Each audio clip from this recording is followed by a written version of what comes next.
বাংলাদেশিদের জন্য দুঃস্বপ্ন হয়ে উঠছে সৌদি। রেড অ্যালার্ট জারি করেছে সৌদি আরব। বিস্তারিত জানতে ভিডিওটির শেষ পর্যন্ত দেখুন। একসময়ে বাংলাদেশিদের কাছে প্রিয় গন্তব্য ছিল মধ্যপ্রাচ্যের সৌদি আরব, কিন্তু এখন দেশটি ধীরে ধীরে বাংলাদেশিদের জন্য দুঃস্বপ্ন হয়ে উঠছে। প্রায় প্রতিদিনই সৌদি থেকে বিতাড়িত হয়ে প্রবাসী শ্রমিকরা বাংলাদেশে ফিরছেন। পরিসংখ্যান বলছে 2022 সালে প্রায় 70,000 বাংলাদেশি শ্রমিককে বিতাড়িত করেছে সৌদি। তাদের বেশিরভাগেরই সেখানে বসবাস এবং কাজ করার অনুমতি ছিল না। ভয়ঙ্কর সত্য হল, আজকাল শ্রমিকরা ক্ষুধার্ত শরীরে জখম নিয়ে নিঃস্ব অবস্থায় দেশে ফিরছেন। তাদের হাতে বাসের টিকিট কেনার টাকাও থাকছে না। বিশ্বে 1 কোটির বেশি বাংলাদেশি কাজ করলেও 75% শ্রমিক কাজ করে মধ্যপ্রাচ্যে। এর মধ্যে 20 লাখের বেশি শ্রমিক আছেন সৌদি আরবে। প্রতিদিনই সৌদি আরব থেকে গড়ে 10 থেকে 12 জন প্রবাসীর মৃতদেহ আসছে বাংলাদেশে।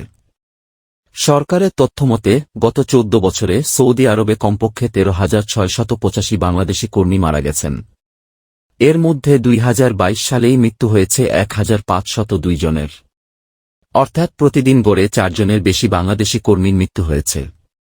মূলত প্রচণ্ড গরম এবং কাজের অনুপযোগী পরিবেশের কারণে বাংলাদেশি শ্রমিকদের স্ট্রোকের ঘটনা বাড়ছে।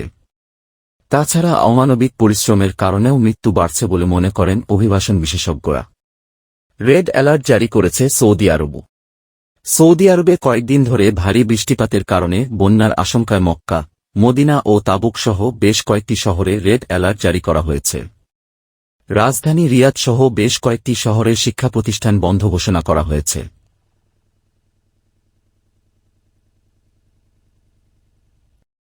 গালফ নিউজ জানিয়েছে, রাজধানী রিয়াদ ও বন্দর নগরী জেদ্দায় গত মঙ্গলবার থেকে অবিরাম বৃষ্টি হচ্ছে। কাসিম, হাফর আল বাতিন এবং এর আশেপাশের বেশ কয়েকটি এলাকায় ভারী বর্ষণ হচ্ছে। এসব এলাকার স্কুল, কলেজ ও বিশ্ববিদ্যালয়ের ক্লাস স্থগিত করা হয়েছে। সৌদি আরবের আবহাওয়া দফতর জানিয়েছে, আগামী আরও কয়েকদিন উচ্চগতির বাতাস, দৃশ্যমানতা হ্রাস, শিলাবৃষ্টি এবং আকস্মিক বন্যা হতে পারে।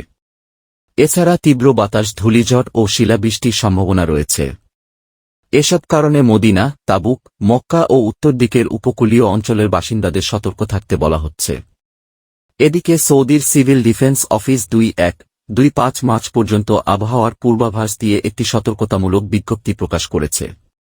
বিজ্ঞপ্তিতে বলা হয়, মক্কা অঞ্চলের তুরবাহ, রানিয়াহ, আল মাওইয়া, আল খুরমা এবং আল আরদিয়াত সহ বিভিন্ন এলাকায় বৃষ্টি হতে পারে। এছাড়া আল বাহা, আসির, হাইল, আল কাশিম, ইস্টার্ন প্রভিন্স সহ উত্তরের সীমান্ত এলাকাগুলোতেও ভারী বৃষ্টিপাত হতে পারে।